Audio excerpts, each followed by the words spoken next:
Warning, this podcast has stories of real-life events and true crime that happens every day. These stories may contain adult language and graphic or disturbing details not suitable for everyone. Listener discretion is advised. 132 in Bush, I've got him at gunpoint. They're pulling them out. 911, advise ready for entry camp. Very worried about China, and that's someone that needs to be watched real closely right now, because they have already been not quoted, but there's already word that they are supporting Russia, but they can't come out and say, hey, we're going to support in this way, but they're supporting them on how to navigate sanctions and how to do this and how to navigate this and cyber, and on the internet and whatever, and cyber warfare. They're going to be helping them with that because they're a superpower.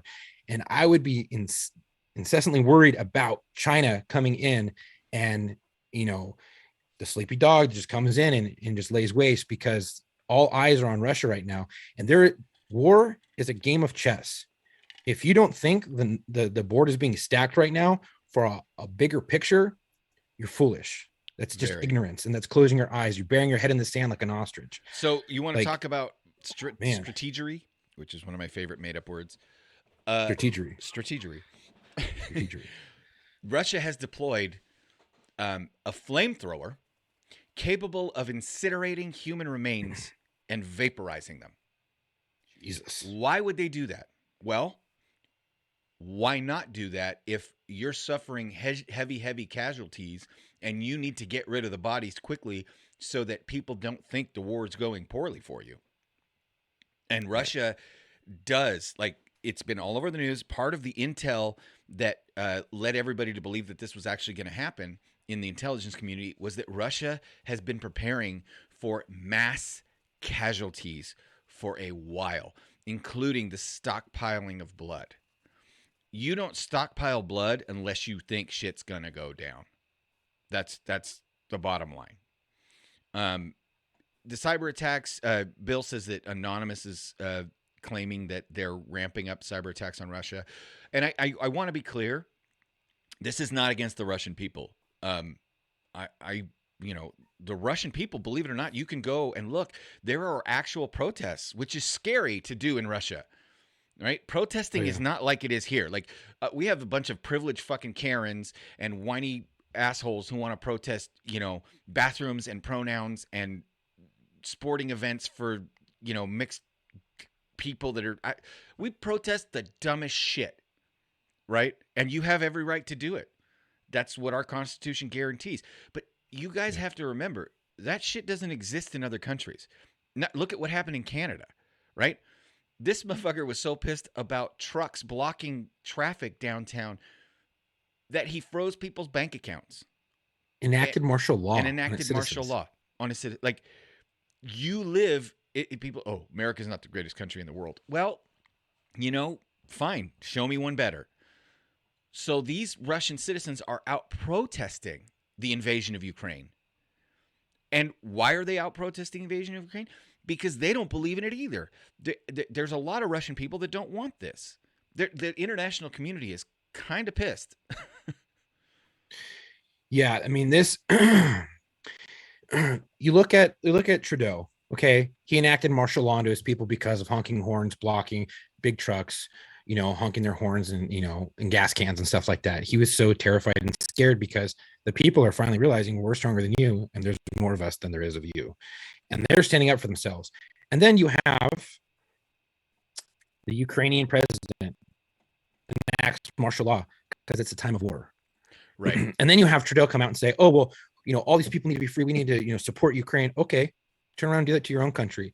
And these are things that really need to wake people up and be like, hey, shit's going on and we need to pay attention. And, we need to have rights now more than ever, freedom to bear arms, because it's going to get very dangerous. And I really hope I'm wrong. I really do, because I don't want World War III to pop off, because I want my children to grow up in, a nice, comfortable place and area. But when we said this a while ago in the last episode on Locker Room, where we talked about Ukraine, and I brought it up, the United States and the world has known war more than it's known peacetime. And there is a big lull in that, where there is a whole generation of people that have never experienced war. They've never experienced a mass war. I mean, World War I and World War II were massive. Yeah. And I don't think that there's any survivors of World War II left. There are a few World Really? War II veterans left. Oh man, they But must be very, very old. People like my grandfather could still be alive if cancer hadn't got him, because his ass lied to get into World War II. He was 15 or 16 and joined the Royal Air Force by lying. Right. Okay. You know, so that makes sense because he was young. yeah. So so there are lots of guys that lied to get in. I don't know how young they would have been, but if my grandfather would be alive if cancer hadn't got him, then there's still other people. There's still World War II vets that are in their 90s, approaching 100. So I just want to play a little clip because, we never do anything completely seriously. I'm going to play this clip because let's talk about the real victim of the invasion of Ukraine, Applebee's. Now, I don't know if you guys hear us or if you hear the video only, but And a little bit of chicken unfortunately, No CNN. beer on a Friday night. Perfect timing. So CNN ran an Applebee's ad over top of God. the coverage of the invasion of Ukraine, and Applebee's was legitimately pissed, and rightfully so. I mean, what do you expect from the Clinton News Network? Oh, First of all, what a they've better lost- half their employees are in jail or awaiting trial for pedophilia right now. Right. The other half don't know what they're doing. What a better time to advertise for your famous rib tips, Yes, and right. chicken tenders, Right. like, and beer. Like, come on. Who doesn't love It's- a little Applebee's? Well, they, nothing goes with an invasion like sliders and a margarita At Applebee's. at Applebee's. It's just, this is crazy. But hats off to those 13, because we haven't mentioned it, the 13 at Snake Yeah. Island. So let's who play defended- that video real quick. Yeah. And I want to play this video as we go. This is the audio only of the 13 warriors. And I'm calling on the Ukraine and Zelensky, man. If your special forces patches from this day forward don't feature the phrase "go fuck yourself" with the number 13 somewhere on them, I don't want to see it, because I made this as a new it's a Gadsden flag. For those of you who don't know what the Gadsden flag is, it's the "Don't Tread on Me" flag. I made a Gadsden flag for Ukraine, and it's basically our version, which has the "Go fuck yourself" in Cyrillic, in Ukrainian. This is what I'd like to see for the Ukraine's Gadsden flag. And these men were faced with the Russian army, or Russian Navy, I should say. The Russian Navy pulls up, orders the 13 of them. They're on a chicken shit little nothing island. Snake Island, right? It's nothing. And they said, surrender. And in Ukrainian, the men of the island said, go fuck yourself. And then the Russian Navy proceeded not to walk onto the island and take them prisoner, but to shell the island and shell them into oblivion. Here's the audio.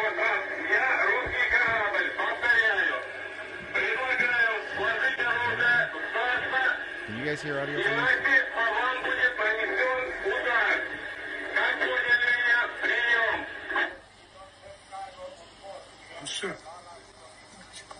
Нахуй тоже надо. Should I tell them to go fuck themselves, just in case?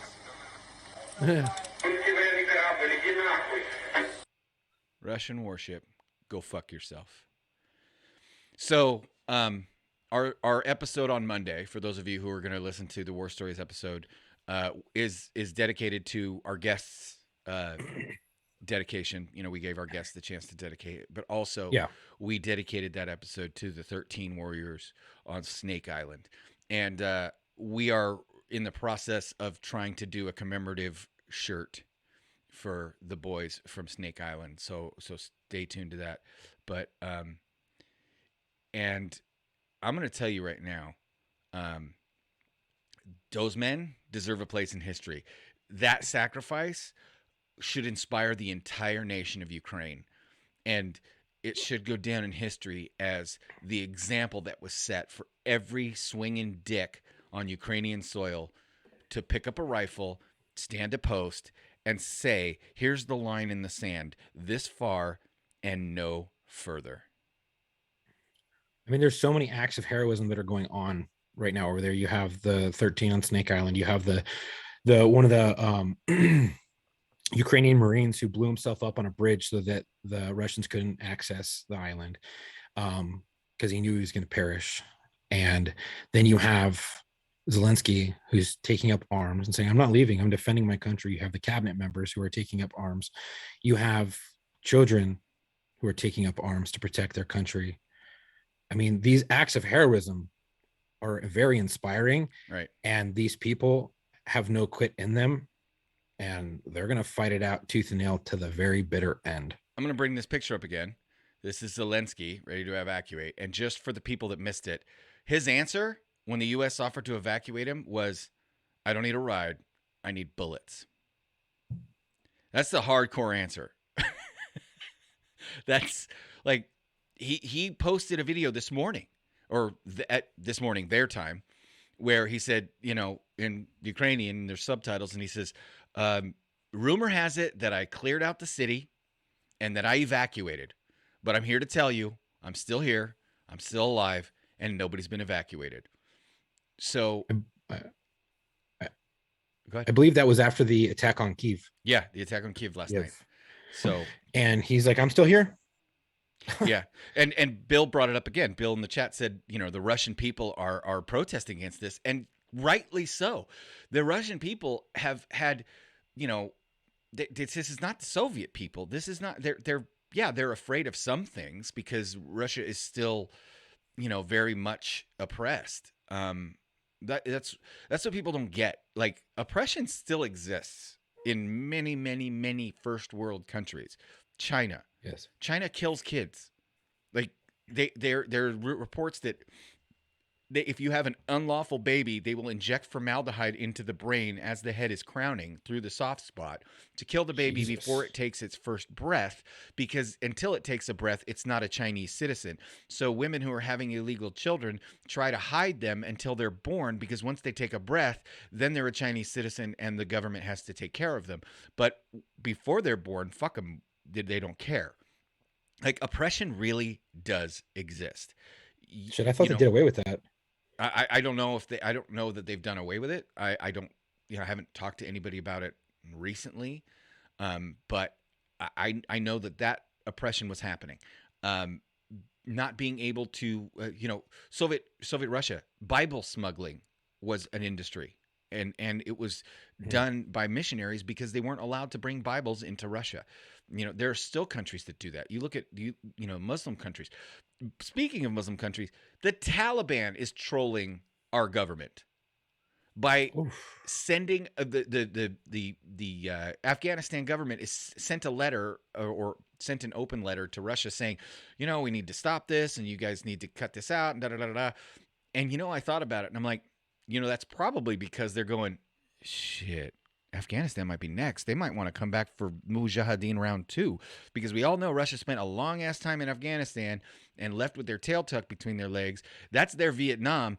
And the United States is like, nah, we ain't going back to Vietnam. We're cool. If we go back there, it's just for tourism. That was a dumb idea. We're never going back there again. That's our attitude. Russia's attitude is like, fuck Afghanistan. We're going to reinvade and we're going to teach them a lesson because this time I'm going to do it right. Fucking, like, well, I could see never that know for what sure. they're going to do. So Afghanistan's going, shit, if Ukraine's first, we might be next. Taiwan's quaking in its boots. We talked about that. Frickin' South Korea should be fucking scared. Like, oh, yeah. Oh, I mean, it's crazy. And what was I going to say? The Chechens. mm-hmm. The Chechens have said, okay, well, we will go and enter in to the war in Ukraine. Oh shit. Like Yeah. that's not good. No, it's not good. And so you run to your fate in the chat said so many people have bathed in freedom for decades. They are disgustingly ignorant to life. That is 100% true. I posted on my personal social media and our War Story social media that these people in Ukraine that are throwing Molotov cocktails, these children that are picking up my son is 17, and I can't imagine him having to, pick up a rifle and fire at tanks in the streets right now. But these boys are 14 doing that. And that is what they're not arguing over pronouns. They're not arguing over freaking bathroom usage. They're not arguing over whether they should be kneeling during the national anthem. These people are saying, we have national pride. We love our country. We won't let anybody take it. And if you think you're going to do that, we'll die before we let it happen. Right. It's getting crazy. And I'm going to say this to keep it on a little lighter note. No one's wearing masks. Yeah. Right. No, there's no masks to be seen. Yeah. I mean, there's like baklavas and stuff like that, and gator necks and stuff covering, Russian commandos' faces. Yeah. Well, But it reminds me of the memes standard. where it's always send in the clones, like that. This is like, oh, people are starting to not fear COVID anymore. Send in the invasion of Ukraine. Dude, this is wild. This is some Austin Powers level Dr. Evil shit trying Right. to take over the world. Right. And if we know anything about history, we know that history repeats itself, that he is going to stop with just Ukraine. Well, we're foolish. No. If we think that China is not going to take over Taiwan, or at least try it, we're foolish. I mean, and there has to be things put in place prior to make that very difficult to do so. And that's not being done. And so I think it's a recipe for disaster. Yeah. I hope I'm not right, but this can get real wild, real quick, real quick.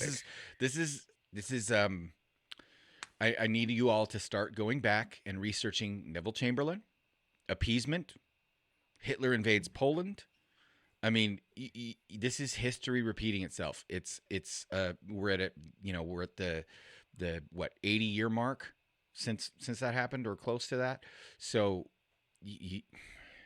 this could get ugly really fucking quick. So if you think, Yes. oh, Russia's not that far, dude, if anybody who watches The Deadliest Catch knows, when they go fishing for crab out far enough, they find Russian fishing boats. They can hear Russian radio traffic. Alaska is not very far from Russia. It's a hop, skip, and a jump. So Like, it's not very far. it's not like we're like, it's going to get nautical. Yeah. And it's going to get worse world is before it gets round. better, unless we do as a global community. Like, here, seriously, if every single country on the planet that felt like the Ukraine should be defended sent tanks and guns and shit like that,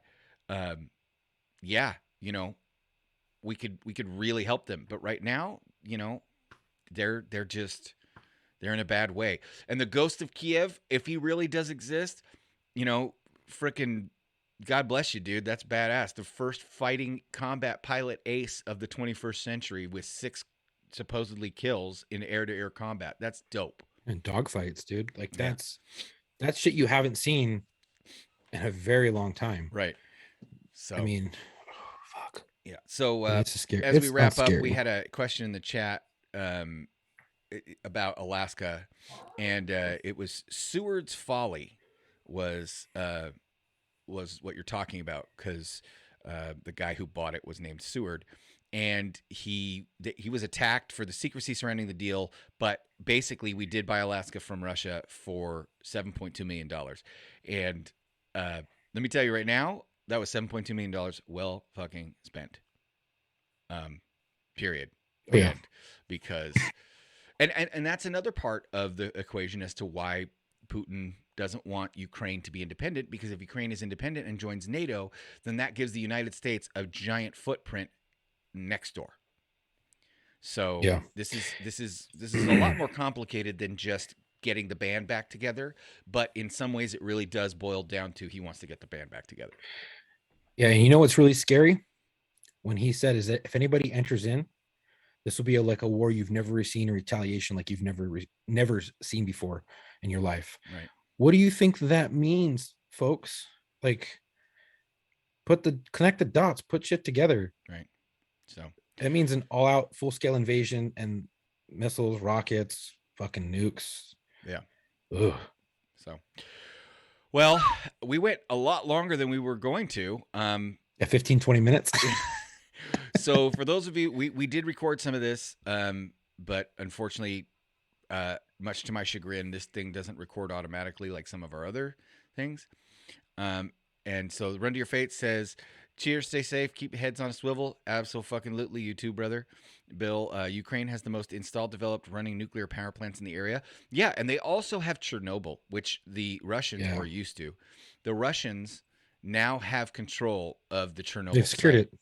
Mhm. So that alone should fucking scare you, because what do they want with it? Like, what are they going to do with it? The international community has been working for years to secure that site and make sure that their fuck up from the 80s doesn't screw the entire planet over for the next 1,000 years. So MJV says, remember our retaliation on Japan? Well, unfortunately, or fortunately, depending on how you look at it, I don't think, like, it's going to have to get really bad for nukes to enter into it. Between Russia and the United States. What I do worry about is some of the rogue fucking, like, whether Russia would back a terrorist cell or back a spec op to do a dirty bomb or a suitcase nuke or something like that. As far as ballistic missiles go, Yeah. I mean, everybody's afraid of that. Yep. So, and Run to Your Fate, bioweapons scare you? Yeah, they scare me too. Just look what happened with fucking COVID. That was whether it was being designed to be a bioweapon or not, it was being designed for a reason. And here you go. But I think all things, it's not ironic. I think all things are happening for a reason. Mhm. And that reason is chess. Like, the chessboard is being played. And yeah, I eyes think need to everybody be has open. biolabs, including Ukraine. Ukraine is one of the most developed countries. So if they don't have biolabs, I would be shocked. But I can't speak to any specific biolabs there. What I will say is, guys, this is getting dead serious, and it's gonna get worse before it gets better if we don't figure. I fear the United States response is fucked because of fucking Puddinghead. He can't figure out what time of day it is, let alone what our response to this crisis should be, and that scares me more than anything else. Mhm. Because weakness invites attack. So our episode comes out Monday, and we will post the last 25 minutes or so of this. Nordstrom says we need to send the Iron Dome systems. That's not a bad idea, especially with what they've got going on. They got the Javelins now. They've been working on those. I've seen footage of Russian helicopters getting downed. I've seen all kinds of shit. But we'll see what happens. Join us on Monday's episode. We ran long, so we're only going to post the last 25 minutes of this or so for now. But I appreciate you guys joining us. If you want us to keep doing this and do more of these, we're trying to figure them out. We're not. Unfortunately, I thought I should hire like a 14-year-old video gamer to like tutor me on how to run this thing. It would help. Yeah, right. They probably know more than what we do. Thanks, Bill. He says, stay safe, y'all, and Semper Fidelis, Chuck. So, Semper Fi. yeah. So, unfortunately, Matt couldn't join us. We thought he was going to jump in at some point, but we'll give him a rash of shit on the locker room. If you guys have any questions or you have anything else, let us know. And the Nordstrom says we should do more Twitch streams. So maybe what we'll start doing is we might start Twitch streaming the Locker Room podcast, and you guys can watch us record it and see all the stuff that we edit out. We should also do some Twitch streaming of the of like videos, like shooting videos and stuff like that from around the country, around the world, and things like that. Yeah. Talk about those. All right. appreciate all you guys joining us. And again, send us messages, send us questions, and we'll see about maybe doing this next Saturday. All right. And then Nordstrom says that way we can send you jokes so you don't lose them as quick. I don't lose jokes, but some other people that I know whose names shall be left out of this might lose a few jokes. All right. Well, anyway.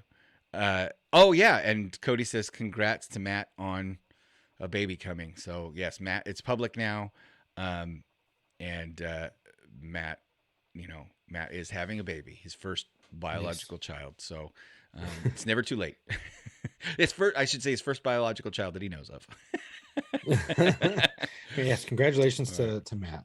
That's so amazing. We'll talk to you guys later.